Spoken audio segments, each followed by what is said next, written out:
Baby chicks need to be fed chick starter. And between medicated chick starter and unmedicated chick starter, there's only one correct choice to make. And that choice is an informed one.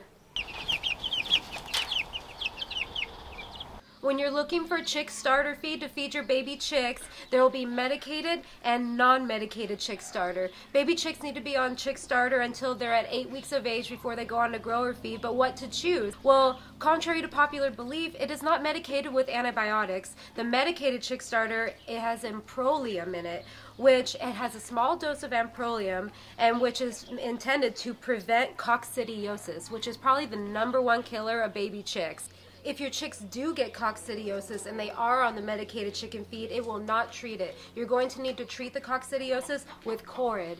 You should always have CORID available in your first aid kit. And if you don't have a first aid kit for your baby chicks or your chickens yet, make sure you have one. We have a whole video on things that you can formulate and put together to have and be ready for any sort of predicament. Right here, you can click on it. We'll also have it linked in the description below.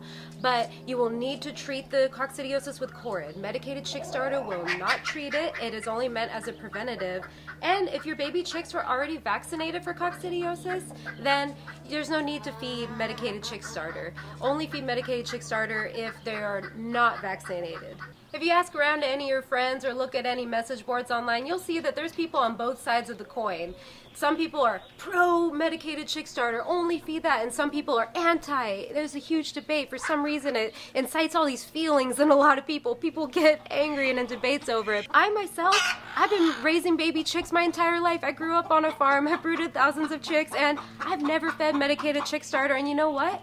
I've never had a problem with coccidiosis in my flock, and I would attribute that to being the climate that I live in. Coccidiosis isn't prone to where I live. I've never had to deal with it, so I choose to just have CORID in my first aid kit prepared for that emergency rather than do preventative treatments with medicated chick starter. But if you live in a hot, humid, wet area, or if your neighbors or your friends that raise chickens have had coccidiosis in their flocks before and it's prone to their area, maybe you should choose to use medicated chick starter. Maybe it is worth it to prevent it then. The choice is up to you, but maybe there are some reasons that you shouldn't feed medicated chick starter, and here are some personal reasons why I myself don't, is that the amprolium is a thiamine blocker. That's how it kills the coccidiosis, as it blocks the thiamine.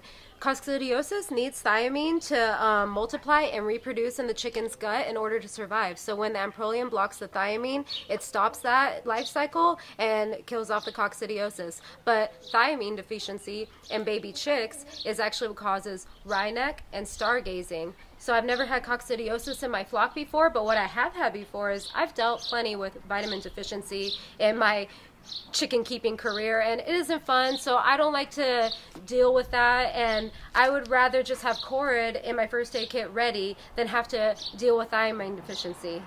If you're concerned that your chicks may have coccidiosis and you want to know what symptoms to look for, coccidiosis can be indicated by hunched, tired, listless looking chicks, foamy or bloody looking diarrhea, or most commonly a rapid rate of death. It is a very quick killer. So those are things that you'll need to look out for and then treat with CORID immediately. And ways that you can prevent coccidiosis besides medicated chick starter is don't overcrowd your brooder, leave ample space, make sure that you're keeping the waters clean.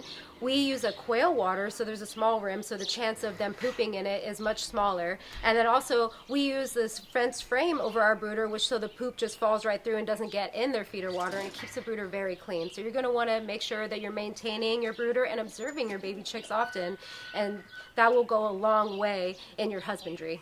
If you would like to know more about vitamin deficiencies, we have a whole video on how we saved our rooster with curled toe paralysis. He was completely paralyzed and now he's walking, living his great life. Now we have a whole video on that right here you can click on.